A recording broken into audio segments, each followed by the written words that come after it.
బస్సులను శుక్రవారం సాయంత్రం 4 గంటలకు ప్రారంభించారు.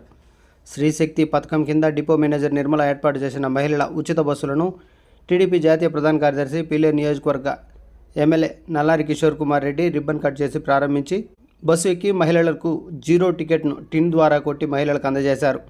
అదేవిధంగా ఉచిత బస్సులో కూర్చొని ప్రయాణించారు. ఈ సందర్భంగా ఆర్టీసీ బస్టాండ్లో జరిగిన సమావేశంలో ఎమ్మెల్యే మాట్లాడుతూ మహిళలకు, ట్రాన్స్జెండర్లకు 5 రకాల బస్సుల్లో రాష్ట్రమంతా ఎలక్షన్ల ముందు ఇచ్చిన మాట ప్రకారం మహిళలు ఉచితంగా ప్రయాణం చేసే వెసులుబాటును ప్రభుత్వం కల్పించిందని అన్నారు. Palle Velugu, city ordinary, express, metro express బస్సుల్లో ఉచిత ప్రయాణం చేయవచ్చన్నారు. ప్రభుత్వ గుర్తింపు కార్డు చూపించాలన్నారు. శ్రీశక్తి పథకం ద్వారా 2.62 కోట్ల మహిళలకు లబ్ధి పొందుతారన్నారు. ఈ పథకం అమలు చేయడం వలన ప్రభుత్వం ఏటా 1942 కోట్ల రూపాయల ఖర్చు చేస్తుందన్నారు.